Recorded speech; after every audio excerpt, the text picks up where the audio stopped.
Okay, very good. Hello, everybody. I think we are in business. If not, then I'm sure people will let me know. So thank you very much to joining our hopefully quite exciting session on innovative models for increased food trade and resilience in Africa. My name is Joost Oorthuizen from the Netherlands. I'm the global CEO of IDH Sustainable Trade Initiative. And we have, I think, a pretty well organized and a pretty well exciting panels on this important topic. We, as IDH, have been working the last few years with many of you, I think, on the line, but also with many of the people on the panel on what we call business models to engage smallholders in value chains in Africa and beyond. So that this is really what the topic of this session is about. It's the modeling exercises. Try to find innovative business models to engage smallholders in a more scaled and more meaningful sense in value chains across Africa, and ensure that resilience is being built up in the process. And we really do that from a value chain perspective, so very much with a very strong business focus. And we internally within IDH, we have often said that we don't believe smallholders are so much the problem. It's more the enabling environment. It's more the value chain, the private sector around it that for good reasons and for less good reasons do not really treat farmers as business and as business people for perceived risks, real risks, etc. So the effort really is, can we build those models that make good sense for business and make good sense for smallholders. So that's really the topic of this session. And there is one person who can explain that way better than myself, and that is Iris van der Velde. She's the global director for innovations and insights at IDH, and she's really in many ways the brainchild of this whole Farmfit approach and this whole service delivery modeling approach. So over to you, Iris. Thanks, Joost, and thanks for the introduction, and great to have you all online. I like to explain a little bit about the outline of the session. So what I will do first is explain what our Farmfit approach is about, and what we have learned so far together with our strategic partners, the Bill Melinda Gates Foundation and FCDO, previously known as DFID, and what we learned from our work so far, but also what we see as models that we think have a high potential to work on market transformation and contribute to increased food trade and resilience. And then we have the pleasure to have, I think, very interesting speakers with us that explain two concrete examples of those models where we think have high potential. So we will go into an example in Kenya, and we also highlight an example of our work in Mozambique with Chikoa Fish Farm, and then Joost, our CEO, will moderate a panel with, I think, 4 very inspiring panelists on, when we reflect on those innovative business models, how can we scale them, and what do they actually need to mature and to get from the label of being high potential to be a proven business model that can be replicated also in other contexts. So what I would like to start with is taking you along in the work that we're doing. So as IDH Farmfit, we envision a market for business and smallholder farmers that is viable, sustainable, and commercially attractive. And I think what's really important of this vision is that it is commercially attractive for all players in and around value chains in which we're working. And the way that we're working on that is we're working on developing proven business models, but only proving those business models is not sufficient. So an important element of our work is also improving the access to affordable finance for those companies running these business models, but also for the smallholder farmers that are part of the business models. And a third, but definitely also a very important part, is that we want to catalyze market transformation by providing useful sector insights and insights in how those business models can work to a broader audience. And in our end state vision, there are sustainable livelihoods for smallholder farmers. We are working with efficient and investable markets. And I think this is an important thing, that besides the fact that those models are efficient, they're also attractive for commercial investors. And I think I already highlighted in our vision that there are viable economic outcomes for all market participants. And at the same time, we're working on sustainable social and environmental outcomes, which includes that we are focusing on gender, on climate resilience, food security, and we look into how to best use digital innovations. So how do we drive this? So what we do is we work together with companies. We analyze with companies their business model. We see how to best improve and innovate their business model, link them to potential investors, look at what is needed to make those business models commercially attractive for investors. And what we do is we use all those insights to then better advise companies on how to best work on their business models. And as said, we're trying to create this bigger splash where we share also those insights with a much broader public. So how do we engage? We engage at different levels. So we engage at a macro level. So we partner with AGRA. So also happy to have Hedwig Sievertsen today on our panel, but also other organizations to improve the enabling environment. We're working at meso level, and this is also where we'll go into a bit more later on, where we are actively working on building partnerships and building coalitions of companies that together work either in a specific value chain or with a group of smallholder farmers, and we engage at micro level with individual organizations. And we have done this work already quite a couple of times. So we have done work in 21 countries, in 4 continents, and in quite a number of value chains. And I think this also makes our work interesting, because we're really looking into those innovative business models, and the fact that we are able to sorry, a small technical hiccup. So we have done this work in quite a number of countries, quite a number of value chains, and I think this also really gives us the insights to work to see what models have a high potential. So when working with companies in value chains, we found that there are a couple of key systemic challenges that we're facing, but also a couple of key success factors that we have seen have a high potential to work on those systemic challenges.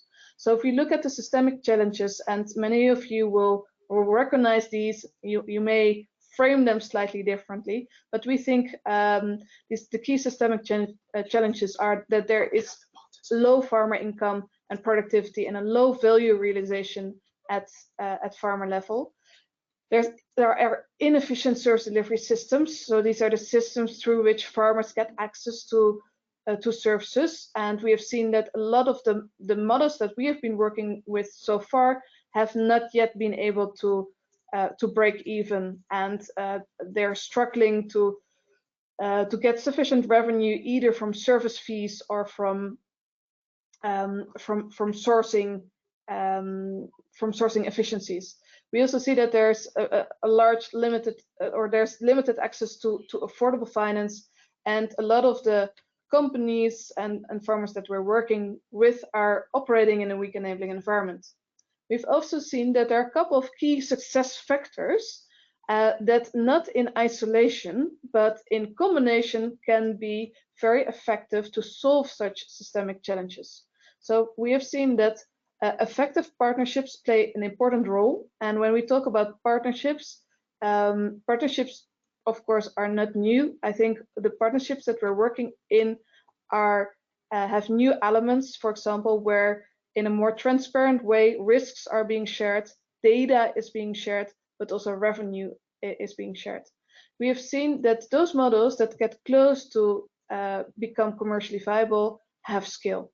So economies of scale remains a key success factor to transform markets for smallholder value chains.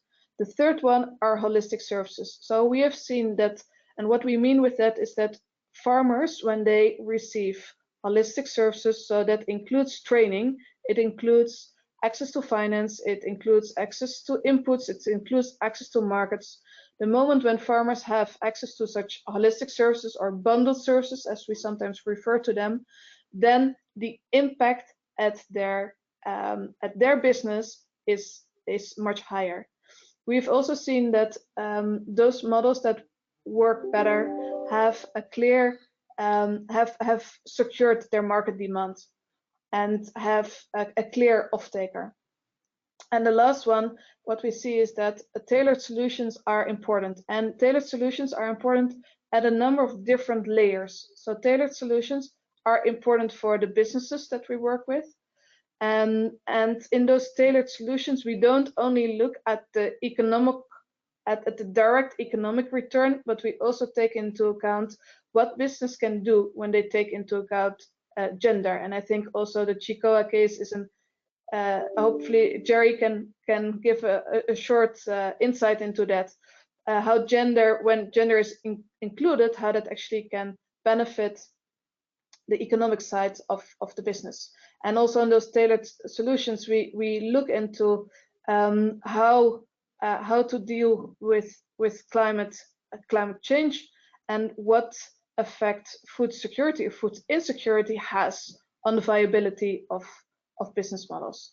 And I think one last thing here important to mention is that when we talk about tailored solutions, it's not only tailored solutions at the level of the business, but this is also at the level of farmers. So we see that still quite a number of businesses are approaching farmers as a one-size-fits-all. And we have seen, so our data shows that those companies that are segmenting their farmers and then tailoring their services to the needs of the different segments have and a higher impact at farm level and have are progressing quicker towards becoming commercially viable. So we know that there are a couple of systemic challenges, and we get a first feel based on the 76 analysis and the work that we have done so far with different companies in different continents, where the majority of our work is done in Africa. We got a feel for what are those success factors, and we think that it's interesting to share with you on what we think are 3 potential models or 3 potential strategies that have that really can contribute towards market transformation. And I have to say that these models are not proven yet, and we want to do more work directly ourselves in partnerships with others to get the data in to see what model works best, where and why. So what I'm going to present to you now as 3 models, you need to see them as potential models. We need to better understand in what context can they work, and we need to get more data-driven insights to actually prove them. So the first model is a model that is where different service providers are coming together, and they all have their specialization. So it's, for example, a bank, it can be a tech company, it can be an off-taker, it can be input provider. They're coming together. Why? Because they are struggling or see an opportunity to make their individual business model work better. What's happening in such a model is that risks are being shared. The assets of the different players is being leveraged, whether it's infrastructure or whether it's data, and costs, but also revenues are being shared. So what we see in this model is that multiple actors are involved, which all can have their own specialization. But whenever those actors come together in such a coalition, they can serve farmers in multiple value chains.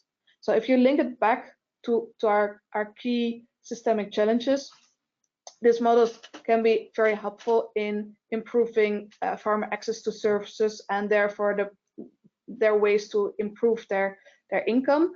And I think this is an important one, both for making service supply more efficient, because each of the actors can focus on their strengths and partnering with other actors to compensate for their inefficiencies.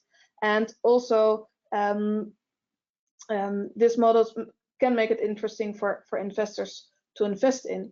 The second model is a model which is slightly different from the first model. So the first model is a model where multiple actors come together, and in this second model, what we see is that those models probably are effective in value chains that are fairly unstructured, but have the potential to be more vertical integrated. So in this model, there is a company, a lead company, that's offering quite a complete set of services to farmers that allows them to give a high control over a value chain that before was loosely structured, to make it efficient. But such a lead company who is offering such services does need other players around them to facilitate the services. But I think what's important here is that this is much more focused on a single value chain. There's a high level of consolidation and control. The third model is a slightly different model than the first two models. What's important, the starting point or the leverage point is a buyer which is a large either retailer or brand that has the leverage power and or the financing ability to create a clear demand pool. So for example, Unilever, who wants to increase their local sourcing, creates a demand, creates market demand, and this allows for a reconstruction of value chains where with quite a number of SMEs. So we think that these three models, to further test them, can help us in reaching this vision that there is this market for both business and smallholder farmers that's viable, sustainable, and commercially attractive. And in these models, the social topics are woven through in each of these models. So in each of these models, we look at the opportunities for gender to see how climate change is affecting the business model, as well as food security. What role does it play, either as an opportunity or a risk for the business model? And what we want to do is, with this program, we want to continue to test and refine those three models, which you could say those are three transformation strategies. And we're looking for companies with innovative business models that either fit into one of the three of those models that we think have high potential, or if you think, well, I've got a much better model and this is something totally new. Of course, we're keen to learn from innovative models that we're not familiar with yet.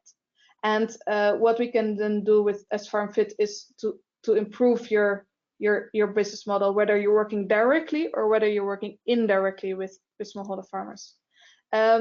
we want to validate our strategies and generate insights with partners. So we're already working with a couple of knowledge partners, but we want to create this bigger splash. So we're very much open to feedback and collaboration with other knowledge partners. And we will continue to develop and disseminate our insights and learnings. We're sharing those via our website and via a portal where you can even play around with some of your own business statistics to see how you would relate to other companies working in similar crops or similar countries. But also on some of the other topics like digital innovation, gender, you can find more information on our website. And I want to keep it to this to give you, well, I realize it's only first jest, right, on insights of the work that we have done so far. And what we want to do is create language around this. So we know that the 3 business models that we're further testing are not perfect yet. We haven't proven them yet, but we want to create language for others to join us, either to further innovate the models but also to further generate insights and knowledge on those models. So I'm happy to move into to make it hopefully a little bit more concrete for you and go into our first example of model 1. So this is the model where service providers are coming together, and I like to start by introducing our 2 speakers to you. And our first speaker will be David Gerbrands, who is the global head of Rabo Partnership Advisory Services. And he manages a portfolio with a focus on food and financial system transformation. And he has a long professional history in banking, both in the Netherlands as well as in Africa. As well as quite a bit of experience on digitization. And our second speaker is Sala Gos.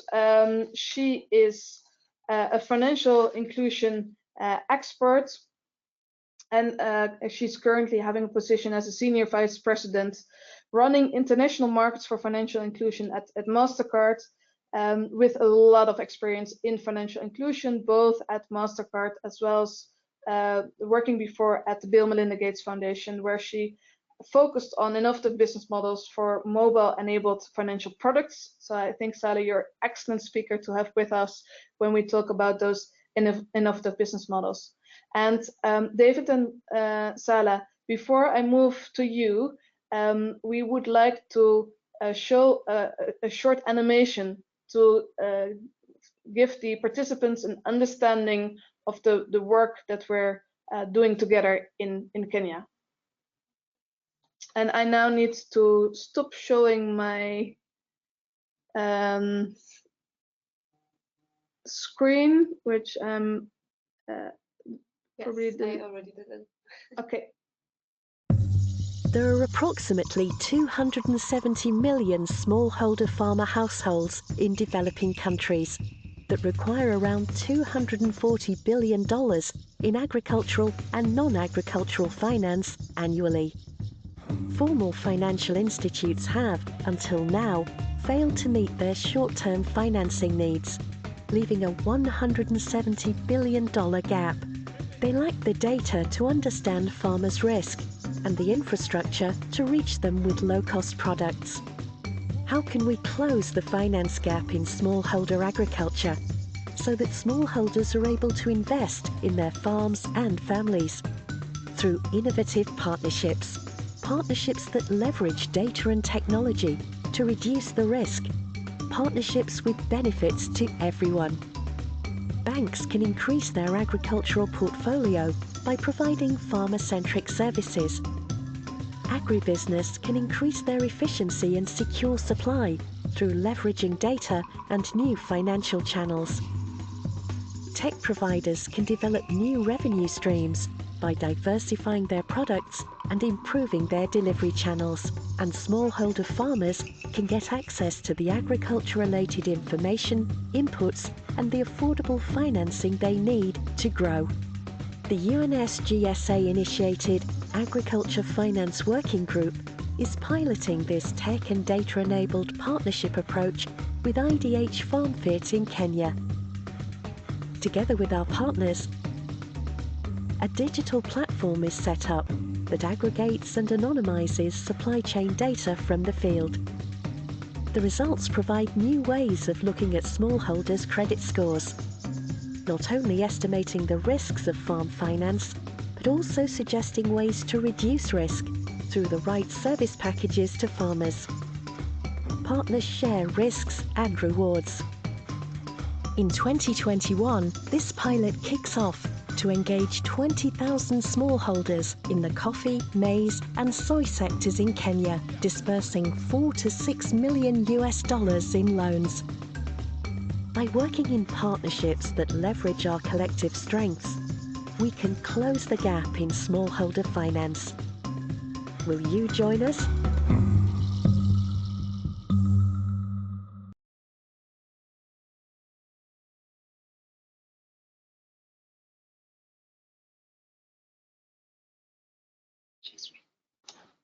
Okay, David, you're the first speaker I like to go to. So we have just seen this small animation of the AgFin pilot. Can you explain why, for you as Rabobank, why is it important for you to partner with other service providers, in this case specifically in this pilot in Kenya? Thanks, Iris. I hope you can hear me, I guess. Thanks for the introduction and allowing me to speak here. Most of the things I would like to say are actually covered in your introduction in terms of systemic risks and reasons for partnerships, and also in the animation. Very good that you also mentioned that we didn't prove the concept yet. We're still in the early days. One thing is this: in the animation, there's a mentioning of 20,000 farmers. That number is too low. One of the arguments you brought to the table is that scalability is key, and we also believe that is true. And then you need to talk far larger numbers. So for pilot phase, 20,000 farmers is okayish. Longer term, we're talking really big numbers. And I think that's the big shift in momentum we're discussing here today. Maybe one step back. I'm from Rabo Partnerships, as you explained. So the fact that we're talking partnerships here, that's already been in our DNA for since the start.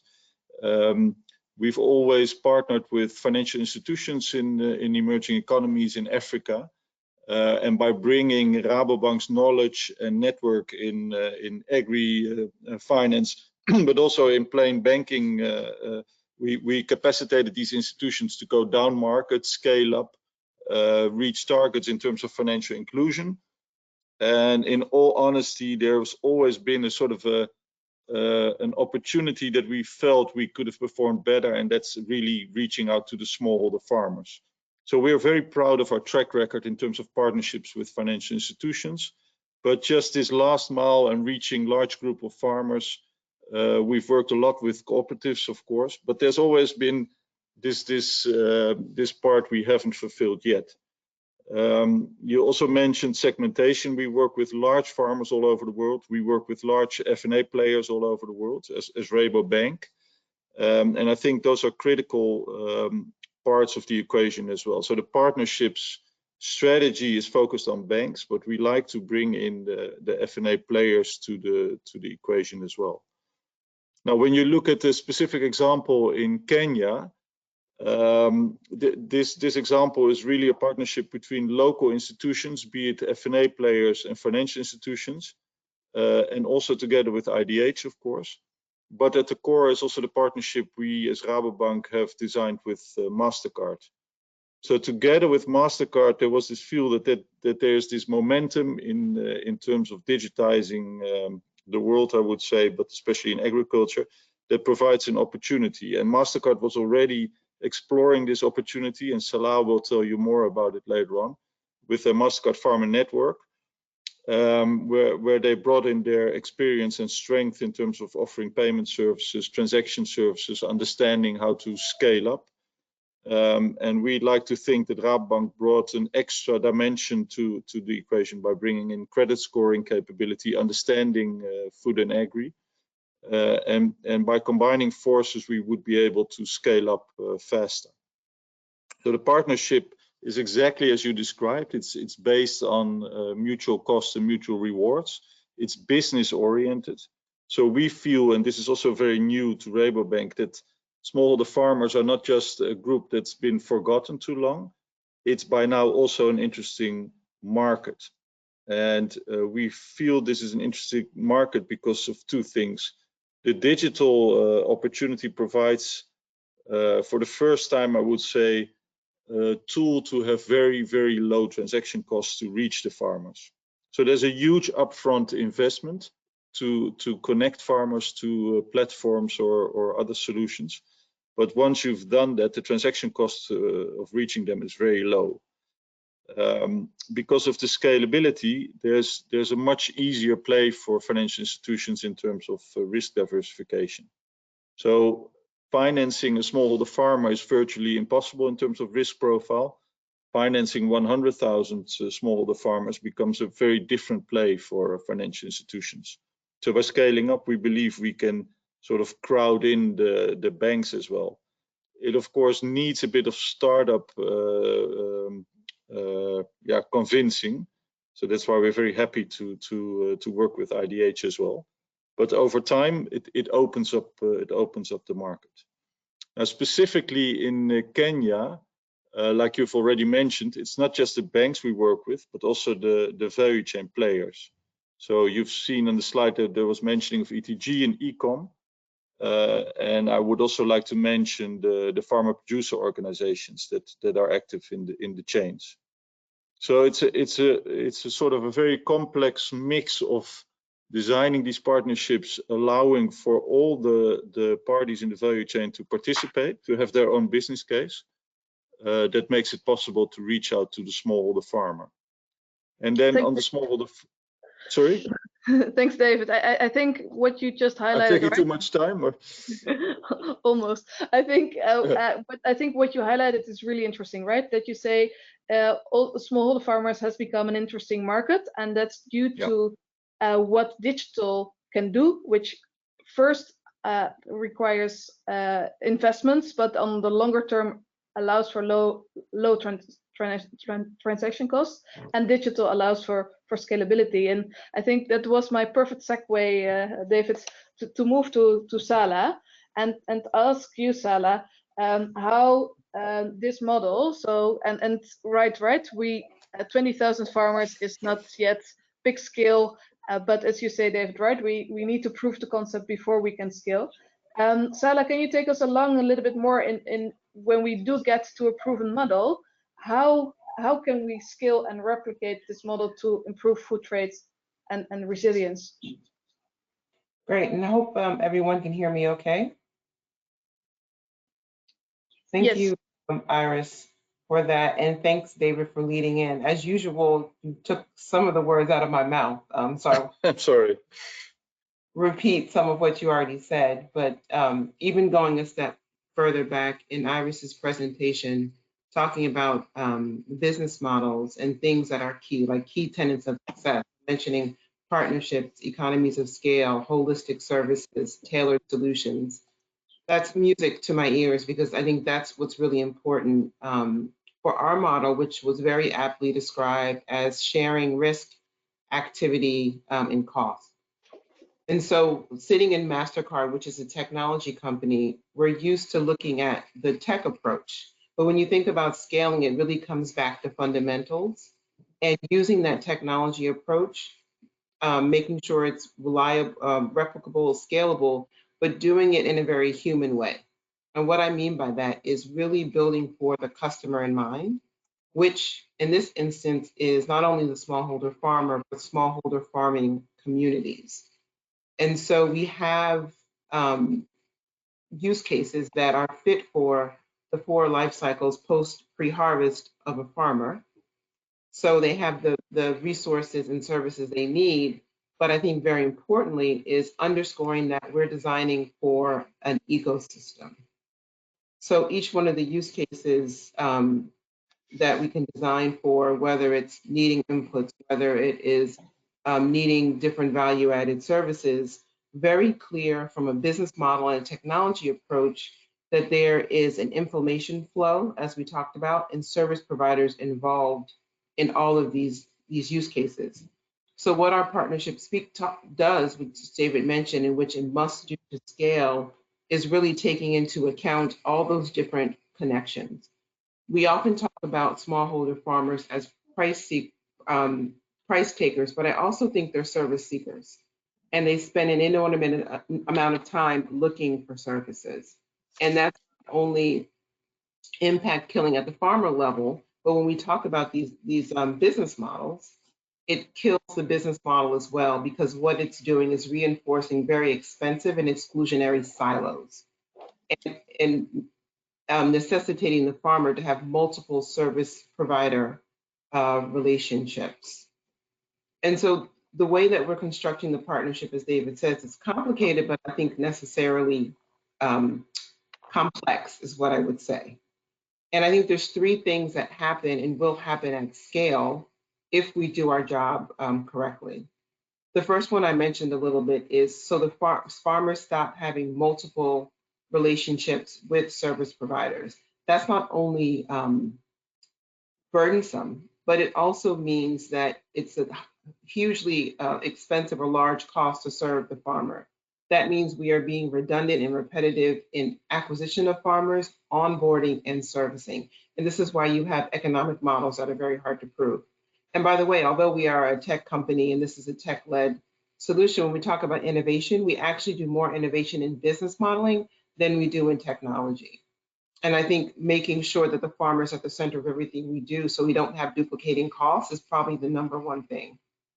The second thing that we do and related is allow in this partnership, and for it to be scalable, service providers to work together.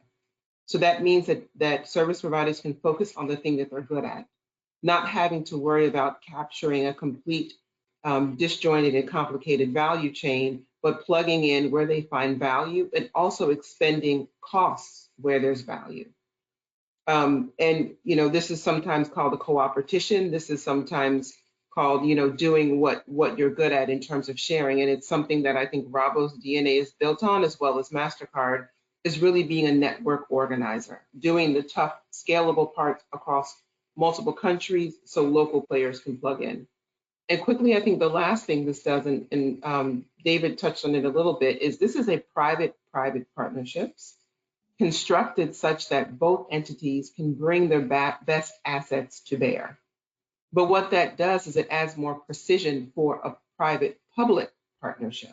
So now we can direct philanthropic or different types of capital into the part of the value chain that could be a shared resource or thought of as a commodity that's a little bit more difficult to invest in, at least in the beginning, until we have some kind of take up of the business model. A quick example of this is last mile. So at the heart of this, if we're focused on farmers and farming communities, we have some of the same impact goals as governments and foundations and other public sector partners. And so we can now work together in this more precise model to figure out how we best amplify that impact, putting philanthropic capital where it's best needed and having even an outsized effect on smallholder farming community. So it might seem counterintuitive, but I think the thing that I'm realizing the most is the more that there's a private-private partnership that has precision and has commercial goals, the more public money can be plugged in a way that doesn't prop up or replace a sustainable business model, but one that helps kickstart it for all the actors in the ecosystem. So I think if we keep these things in mind, making sure we're building with farmers at the center taking care of an ecosystem. So we're bringing their value chain, the value chain to farmers, but also farmers to their value chain more effectively and more affordably. And if we really leverage the strengths of multiple partners, I think then we will at least have a chance of approaching scale. Thanks, Ella. I think that was an excellent answer and summary, right, on what would be needed for scaling. And I think hopefully also gives another nice insight for the panel on how they can best support these kind of innovative models. And I think what's really interesting where you touch upon is that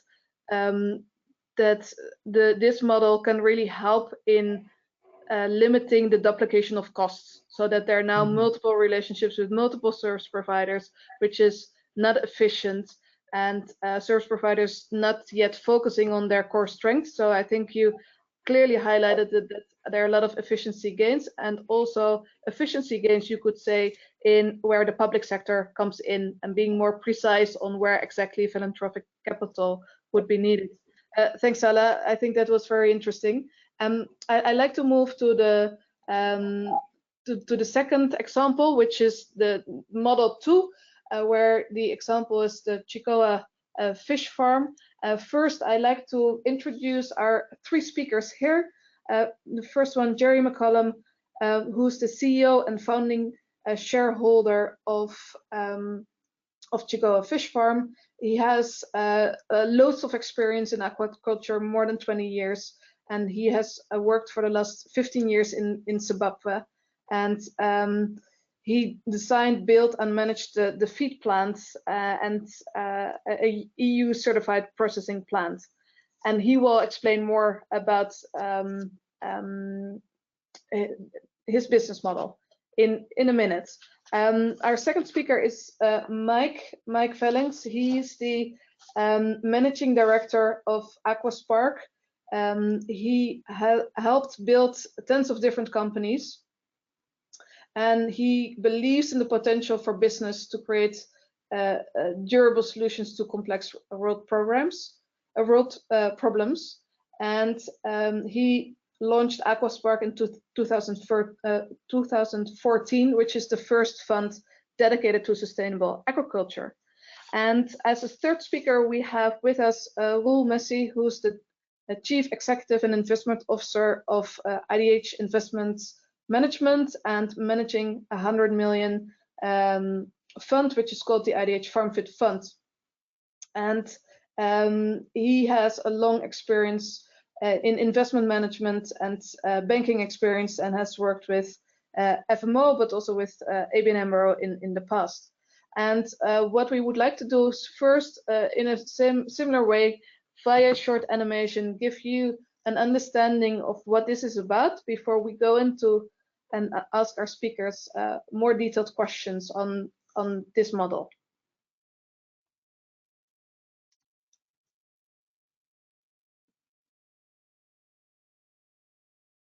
In sub-Saharan Africa, population growth and increased per capita consumption is expected to push up demand for proteins. Aquaculture is a highly efficient animal protein production method with relatively low environmental impact. Production of fish in sub-Saharan Africa has increased over the last years and is projected to reach approximately 2 billion tons by 2025. Yet, total supply only fulfills a fraction of demand, and 50% of fish for human consumption is projected to be imported in Africa by 2050. Investments are necessary to ramp up local production. Chikoa Fish Farm is working to scale a gender-sensitive and inclusive business model in Mozambique that can deliver food security across sub-Saharan Africa. They have set up a state-of-the-art vertically integrated tilapia hatchery and production site. In the future, they are looking to expand to include nearby small and medium businesses, creating employment opportunities and sustainable development in the region. Together with IDH Farmfit, Chikoa Fish Farm is strengthening their delivery model to smallholders while increasing their profitability and impact. The IDH Farmfit business model analysis showed Chicoa that they can produce 454 metric tons of tilapia per year by 2025 at a cost of $4.9 million. The analysis also showed that farmers can earn an income of between $73 and $235 per month, lifting the majority of farmers above the living income level of earning $106 per month. By investing in the aquaculture sector, a market will develop beyond the farmers directly trained, attracting other farmers, traders and buyers, scaling a critical industry that can provide better incomes, jobs and local food security for the region. If you're an ambitious agribusiness looking to scale up an innovative smallholder business in sub-Saharan Africa, IDH Farmfit can help. Get in touch to find out more. idhsustainabletrade.com/farmfit.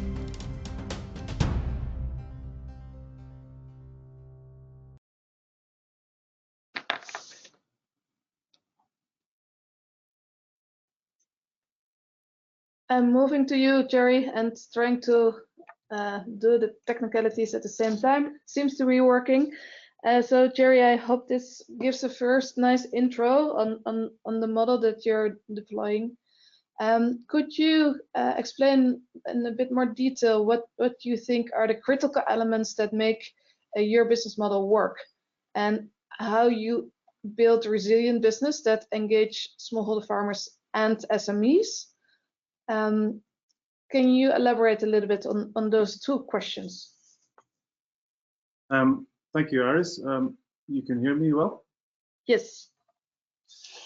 So, I mean, I was looking at the different models in the earlier presentations, and I think one of the things which makes us maybe slightly different, or certainly is that we are a first mover as an industry in Mozambique, and generally in sub-Saharan Africa, fish farming is quite a new industry. So I think one of the elements that we needed to ensure was actually that fish farming works in the situation in the country we're in and the type of fish farming. So the very first thing that we had to do is we had to demonstrate the biological viability of the farm. And one of the things which we found was, you know, I've been working in Zimbabwe for many years. Mozambique had no real aquaculture industry at all. When we moved there and we started, we actually found that it was an extremely good biological response. The actual performance of the farm is very good, and of course that's fundamental. And if you're in a country where there is no industry at all, for our partners, one of the things is, of course, is that creates the opportunity for the maximum impact, because up to now fish has been a traditional supply from rivers and from the sea, but of course most of the practices are not very well managed, and it's not sustainable, and it's not going to meet the protein demand going forward. So there is the need for the aquaculture. So once we demonstrated that actually farming worked in using the techniques which we proposed and the situation where we're in, it's important that we then build a industry competence there. And the industry competence will allow for us to bring other players. We would like to be an inclusive business so that we have other players in there. But in order to be really sustainable, you need to have professionals who understand the science of fish farming. You need to present the opportunity to Mozambique. So you need to, Mozambique is largely unaware that fish farming is there as an opportunity. So you need to be able to demonstrate that and generate some interest and some excitement. You need to have the genetics for the fish there. So you need to make sure that you have the performance of the fish, which will allow you to farm efficiently. You need to have the breeding facilities in place. You need to have a really high quality feed there. You need to have training facilities. The farmers need an access to market as well. So all of these elements have to be in place. And once those elements are in place, then it's the opportunity to say to people to say, look, our farm is a medium-sized farm of 5,000 or 10,000 tons. We think the opportunity for the market is 25,000 tons.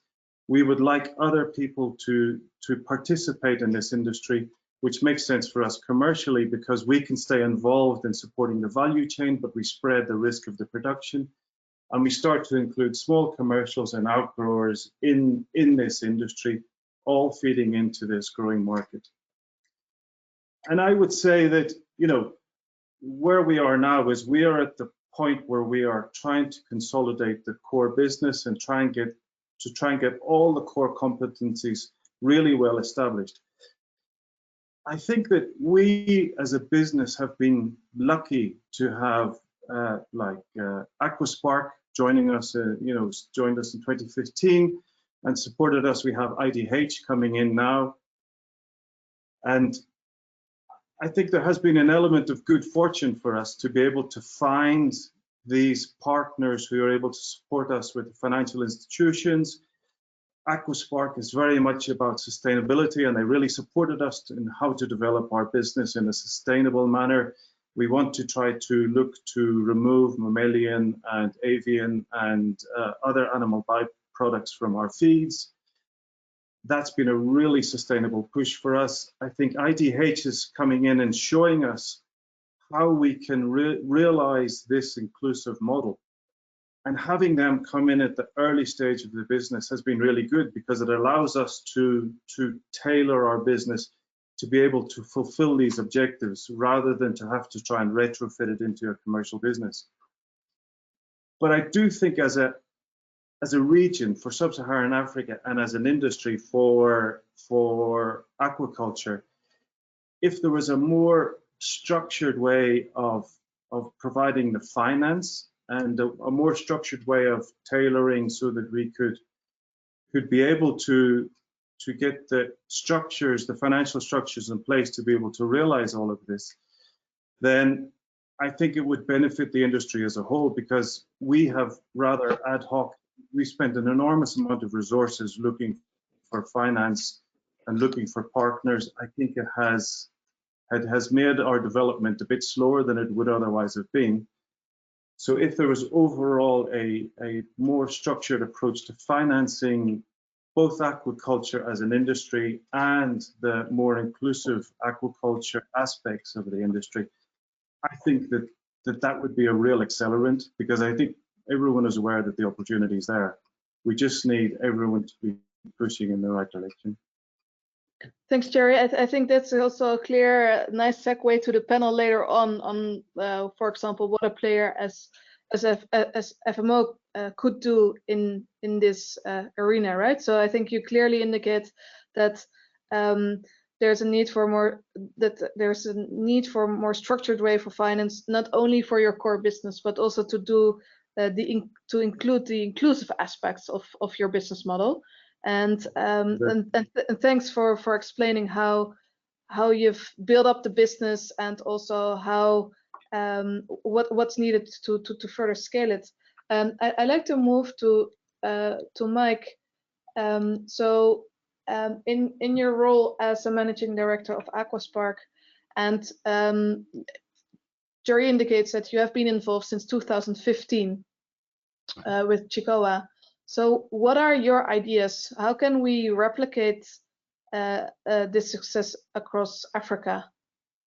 And what in your view is needed for further scaling? Thank you. Thank you, Iris. As Jerry just said, it's fish farming, even though in some countries it's on the African continent it's a bit more developed than others, but in general it's still a relatively new industry and quite difficult to enter into. It's capital intensive, or relatively capital intensive. There's no infrastructure in a lot of parts of Africa to start farming, so it's difficult to get good fingerlings, the small fish that you outgrow to a larger fish. It's difficult to get access to quality feed.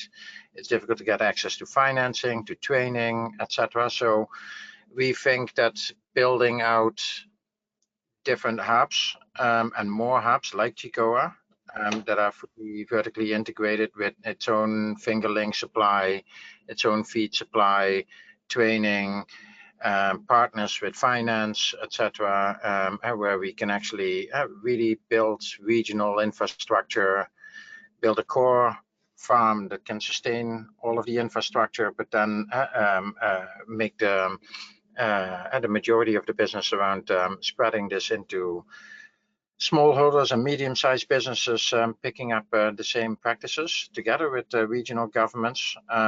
Think is something that could really work and is a really scalable model. It does need a proper financing mechanism, of course. So we've been working for some time now together with IDH and the Farmfit Fund and Mzingi, which is Sainsbury's and Diffit, on setting up a specific a special aquaculture fund for focusing on just the African geography, to be able to really scale it up and make sure that we have the proper finance in place to really diligently, step by step, help build this infrastructure across the continent in those regions where it's really not available today. And we think eventually we can help build together with all the other stakeholders. We can help build and stimulate a new, really inclusive industry that can provide a lot of really healthy food and help provide protein in areas in a cost-efficient way that's really needed. Thanks, Mike. I think you've clearly outlined that the financing mechanism is key, and as you indicate, right, that it's pretty capital intensive, and that regional infrastructure is needed. And I expect you also need a governance role there to play. Roel, can I move to you? So Jerry and Mike already highlighted that Farmfit Fund is playing a role. In this specific example, how can Farmfit Fund further unlock also with this, for example, this special aquaculture fund that Mike was referring to? How can the Farmfit Fund help unlock the right kind of incentives, and how will this have an effect on food trade and business resilience? Yeah, thank you, Iris. The Farmfit Fund is about investing in smallholder-based value chains and taking high risks in order to catalyze other investors, both from the sector as well as from the financial sector. When we look at this, it's very exciting because you can see that with Chicoa, it's building something very new, a very integrated model. We expect to finance, to invest in Chicoa as well, and later on also the Africa Fund. What we see is that our view is that smallholder financing can become an asset class, and for that it has to become financially, commercially attractive. And of course, we all know that we're far from that. Aquaspark has been setting up the Aquaspark Fund since 2015 and has done so in a very successful way. Has made many interesting investments. However, having a fund that is focused on the African continent is a different ballgame in terms of attracting investors, because it's a new industry.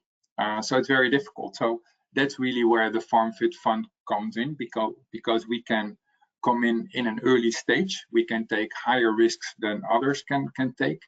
Also, IDH is planning to provide a technical assistance facility to the fund and really establish a partnership with Aquaspark for Africa, and together, and we can make this happen, and we can support successful business models that are also commercially attractive and have a big impact on smallholder farmers at the same time. So as it's always in an early stage of development, risks are high, but also the potential is very significant. So for us as a fund, that's very attractive. Thanks, Will. So you indicate that Farmfit Fund can help with these kind of investments by getting in early stage, taking a higher risk, and the reason for doing that is because you really have this vision that, and I think very much aligned with what David alluded to, right? That smallholder farmers can be seen as an investment class, or can be seen as really as a market, and that when you step in, also potential can be high. Joost, I'd like to hand over back to you for introducing our panelists and moderating, I think, the panel that we have with 4 people of different backgrounds, and hopefully can share a very interesting perspective. Over to you, Joost. Super, Iris. Thank you very much, and very much lots of thanks to the speakers so far. I can see we have over 100 people with us, so it's great that you're all listening to us, and it still feels very odd that we don't have any interactions and all that. But so far so good. I hope around the world that you enjoy this panel and that it gives you new ideas. And certainly the people on the panel now will give you further ideas. Starting with Tiampati.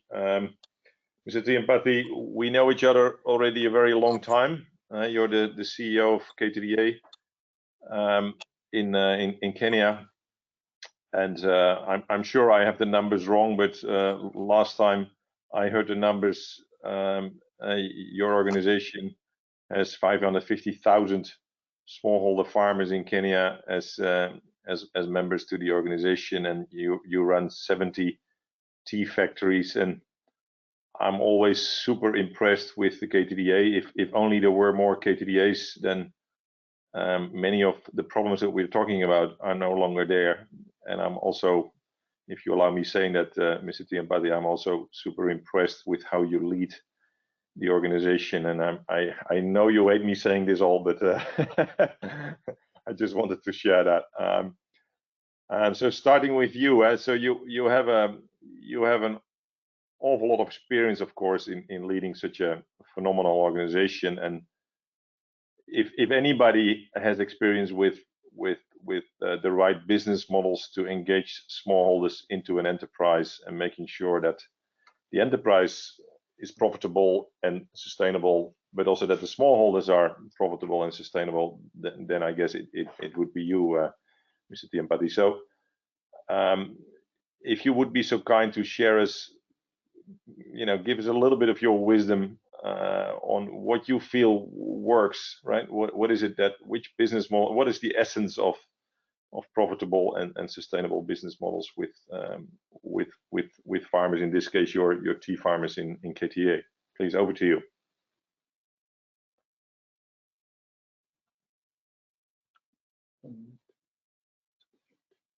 You're on mute, Mr. Tiampati, so you have to unmute yourself, I think.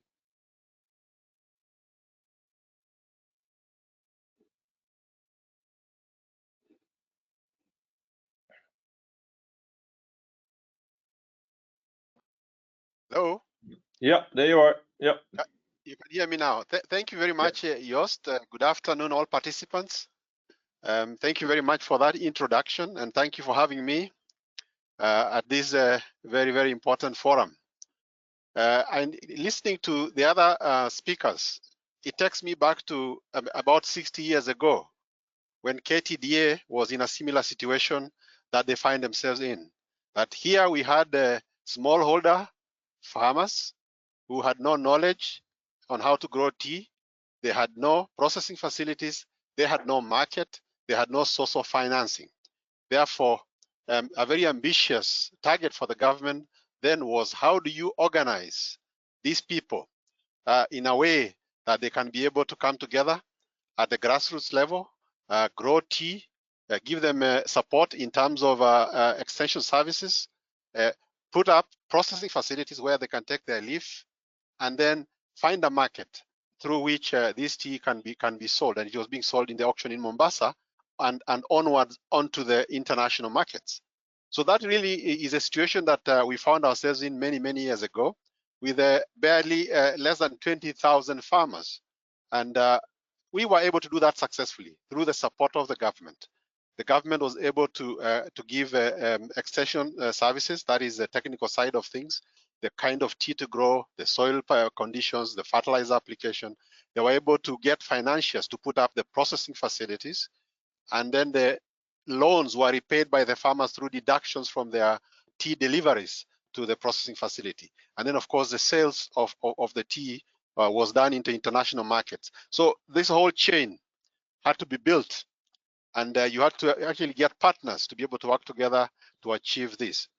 And so from 20,000, less than 20,000 farmers in the 60s to 620,000 farmers today, with about 70 processing facilities and producing about 320 million kilos of tea. That is about 5% of the global production of tea is from smallholders in Kenya. So it has been very successful, but it meant, first of all, organizing the farmers at the grassroots in their own buying centers, so that in their own localities, they know where to deliver their leaf. They have their own little committee, which they elect themselves.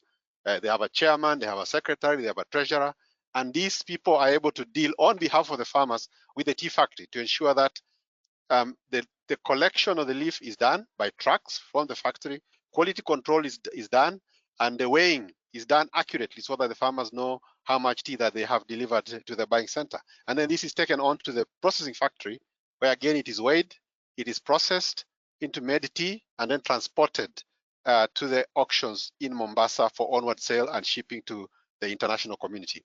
So this has not been easy. It's been done over a period of time, bringing in more and more farmers, now from 20,000 to 620,000, and the processing facilities, and so on and so forth. So I can identify with the various speakers who have come before me, and I think, and I'd like to encourage them that they're on the right track. Another important issue is, can we have ownership of the farmers in the value chain? Because that is what also attracts them to be able to support the enterprise. In our own case, we have built a value chain. We have ensured that apart from the tea processing factories, we also have warehousing facilities where the tea is warehoused. And these warehouses are owned by the tea farmers.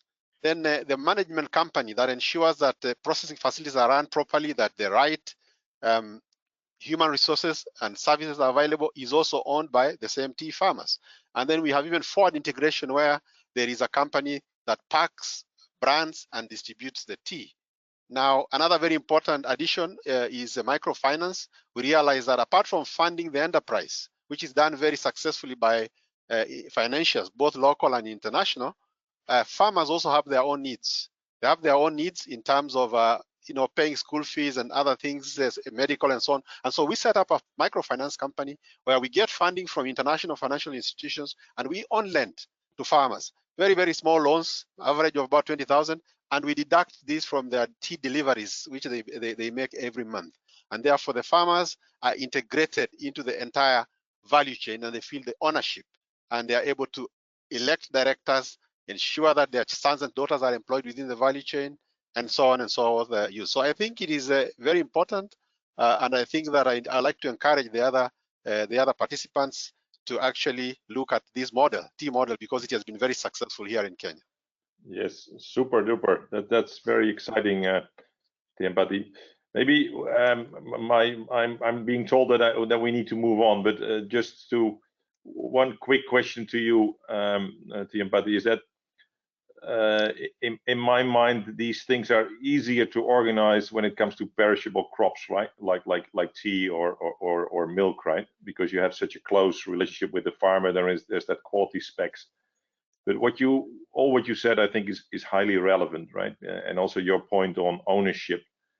But do you, in your experience, do you think it's also possible in food crops which are less focused on that, that are less perishable? Is it more difficult to organize those more integrated value chains with ownership for smallholders, or do you think it's equally possible? I think normally the biggest challenge that farmers have is a market for their product.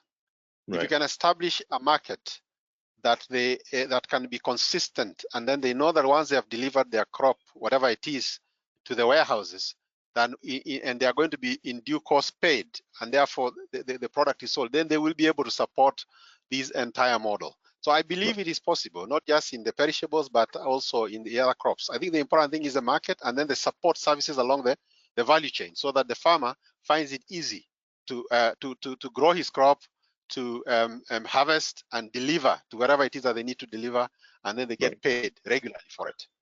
Right. Okay. Thank you so much. Thank you so much so far, Mr. Tiempati. Very, very useful and very, very wise insights. Without further ado, I'd like to move on to Watipaso Magandwiri. You're the Regional Food Markets Advisor to the UK Foreign Commonwealth and Development Office, FCDO, and I'm sure I said it correctly now, right? Transitioning from DFID into this FCDO organization, and you're a public donor active in building sustainable value chains, promoting regional food trade in Africa, right? So to you, the question, what role do donors such as FCDO play in supporting innovative business models and supply chains that promote regional food trade? Watipaso, please, over to you. Thanks so much, Joost. Can you all hear me? Yes, loud and clear. Thank you so much, and thank you for inviting me, and congratulations ITH for organizing this event alongside under the AGRF. I think it's very important, and thanks for already doing the intros for me. What FCDO is, indeed, it's the Foreign Commonwealth and Development Office. We people previously knew our work as DFID, DFID, doing work. Now we've combined with emerged with the Foreign Office. Now I think all what has been presented by the different presenters is very interesting to us and music to our ears in terms of the integration of the smallholder farmers, because the programs that we work on in agriculture tries to touch on three main key issues so that you can understand the context in which donors can play a role. The first one is in terms of poverty reduction, which contributes towards contributing to achieve the SDGs. The second element is that agriculture, and especially including the food sector, provides the most realistic prospects for jobs, incomes for the rural areas, and especially the young people who are coming along stream in numbers. And the third element is that we all know that agriculture and African agriculture will contribute greatly to the global food security. Now, the way we work is that we believe that for us to play a major role, a good role, is to differentiate how we operate in the different countries. So, for example, each country has specific characteristics, it has specific constraints and specific opportunities. And therefore, any role that we play, we have to take into account that. The second element is that we have to avoid as much as possible interventions that are over-concentrated on the supply-led solutions. And I think in most of the presentations this afternoon, we've heard how everybody is talking about the market, and which is very critical, because otherwise overproduction leads to its own problems. Now, our approach to the role that we are playing, especially in the regional food trade, I look at it from two areas which are very critical in terms of us as developing partners playing a role. The first is what I would call supporting the enabling environment where you're providing the basically a public good, which is very expensive. I think we've seen examples of the example in the aquaculture sector, in other sectors where issues of infrastructure, training, and etc. is very, very difficult for those who are in the commercial sector to be funding, because basically it is a public good. So we do play a role in that area, and I think this is part of what us as developing partners should be doing. And we are looking at areas of research where we can increase smallholder farmers' productivity. Issues of climate resilience is becoming very important, and I think that's an area where we can play a major role in terms of bringing resilience to the farmers by supporting the farmers to remain resilient and also enhance nutrition. I think the issue of nutrition has been mentioned before. Again, we work also with in the sector in terms of working with governments to support policy reforms. If you look at some of the major challenges that you will find talking to most of the commercial players, is that the political and policy environment sometimes cannot be as predictable, and that hinders investment into the sector. And I think we do play a role, and I think development partners should continue playing that role to ensure that we support the policy reform, to ensure that public spending is more efficient, especially if it's invested into the agri sector. Another area is in terms of working in other reforms like land reform and etc., to ensure that smallholder farmers are not kicked out of the agriculture system, so that they have access to land and are able to produce and therefore supply on a sustainable basis. And we also support working with colleagues and others in terms of providing some of the hard infrastructure which is required. The second area that is also critical, especially from some of the comments that have come up in terms of lack of access to finance and etc. This is an area where, as FCDO, we do play a role in terms of creating some instruments that are critical to support the agri sector. A good example is the provision of patience capital to develop some of the programs. In FCDO, we have an example of an instrument like AgDevco and CDC, where we provide commercial capital to lower the risks. And this is a very important instrument. We have invested a lot, especially in African agriculture, and I think it will continue being a critical instrument which those in the sector can use. And maybe let me end by some of the instruments in terms of the programs that we invest in to support smallholder farmers integration. So we work with different partners through program. For example, we are already working with IDH and AGRA in terms of how do we strengthen the integration of smallholder farmers. And with the partners who are closer to the ground, they are able to implement those programs in collaboration with ourselves, being partners into that area. So I see those two critical areas: one, into the enabling environment, a role that we should be continuously playing, and secondly, in creating instruments and programs that support the commercial private sector going into the regional food trade arena. Thank you very much, Wadibasa. This was very, very useful to hear, and I'm always truly excited by the qualities and the depth and the commitment of what is now called FCDO to the in this case the development of Africa, and especially the more vulnerable people on the continent, right? So thanks a lot for your support also to Farmfit and making this a success. So thank you. Moving on to Hans Bogaert. Easier to pronounce your name because you're like me. You're a Dutch guy, right? You're the manager of the agribusiness at FMO, the Dutch Development Bank. So going more to the banking perspective that Bati already talked about, right, with CDC. So if we go back to the three models, if you still have them in your mind, Hans, where Iris started off with, right?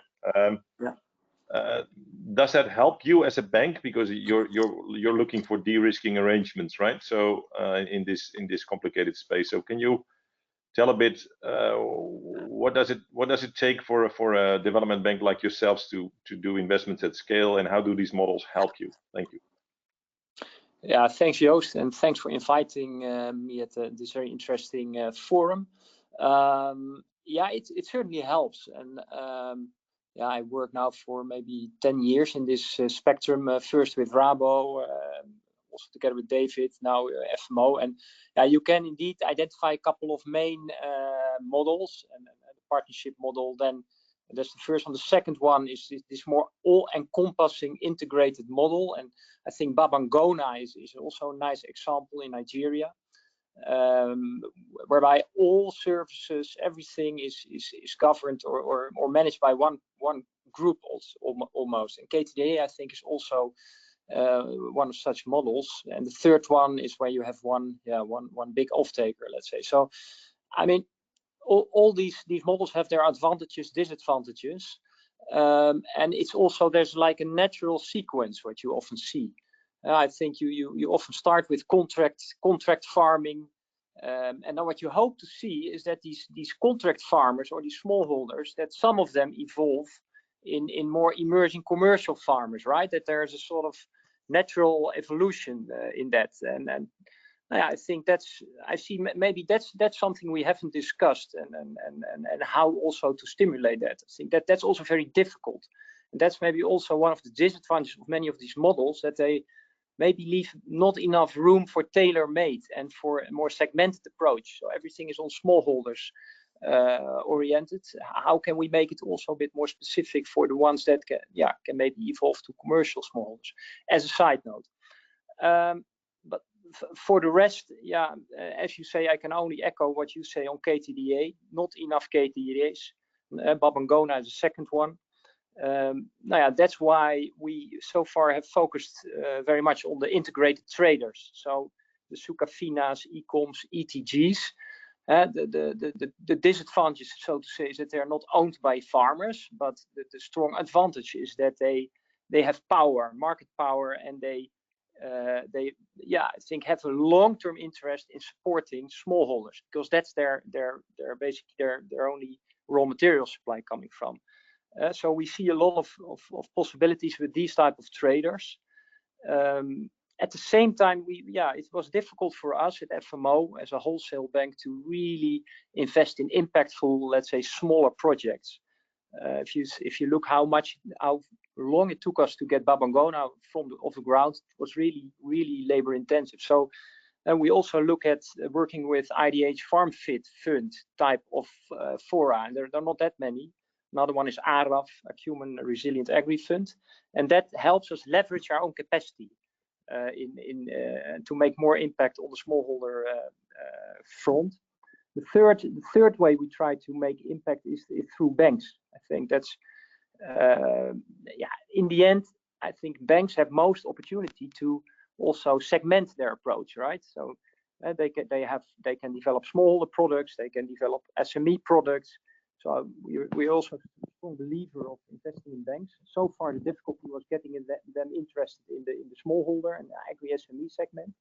We have one big guarantee program together with EU. It's called Nazira, and we are now close to closing 1 or 2 deals with banks. Hans, we can't hear you anymore. Oh, you sorry. seem to be very far from the microphone. I think also time is up, so maybe your last sentence, please. Yeah. Okay. Anyway, yes, these models are very helpful. They evolve, and let's also focus on emerging farmers. I think that's also very important. Thanks. Yeah, super. Okay, then we move to the last speaker, and Hedwig, sorry for we are a bit pressed with time, so please keep it succinct and brilliant.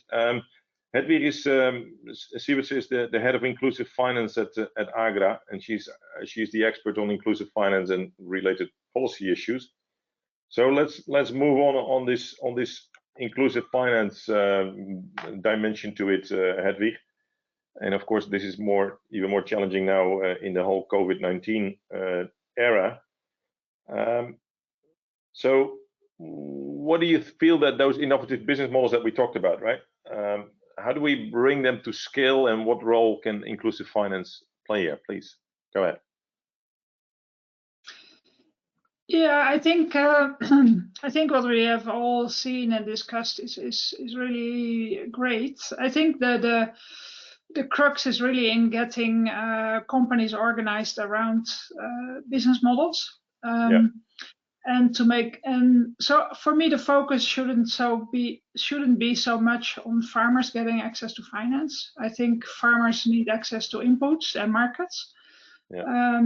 And for people in farmers in food crops, unorganized value chains, unlike KTDA, is very difficult, right, and very expensive. So I think what we need to do, and what Salah also referred to, is to make sure that we're not duplicating efforts. So digital literacy for farmers, digital registration of farmers, I think it's something government should play a role in to centralize it, because everybody is over and over again investing in the same registration of farmers and getting them digitally literate, because it's not a given that everybody immediately understands how to receive mobile money and how to make mobile payments. So I think that is a public good that we should try and invest in together. So governments can play a role there. I think the other big thing is alternative collateral being accepted as an de-risking, or being accepted by central banks when they risk weigh the assets of the banks. Because we see a lot of SMEs financing farmers, and they take the major part of the risk in the transaction. The banks maybe a smaller bit, but most of the financing of smallholder farmers is done by businesses. And I think that the fact that businesses finance farmers, and that because they know them, I think KTDA knows their farmers much better than any bank can ever know their farmers. I think that de-risking aspect done by businesses should also be weighted when banks come in, right? So the fact that a business has already given its proof of credibility of farmers they work with should de-risk also banks coming in. So, and that alternative collateral is not yet accepted, right? If a bank gives a credit based on the knowledge that value chain actors have of farmers, that is not considered as being a de-risking factor for banks to finance them. So I think that is critical, let's say, enabling factors that make it easier for banks to get into this value chain financing picture. Yeah, okay. I think this was short enough. Yeah, that was super short, Hedwig, and very wise. There is a big bookshelves behind you, and it's clear there is a lot of knowledge, not in those books, but also in your mind. So thanks a lot, Hedwig, for that.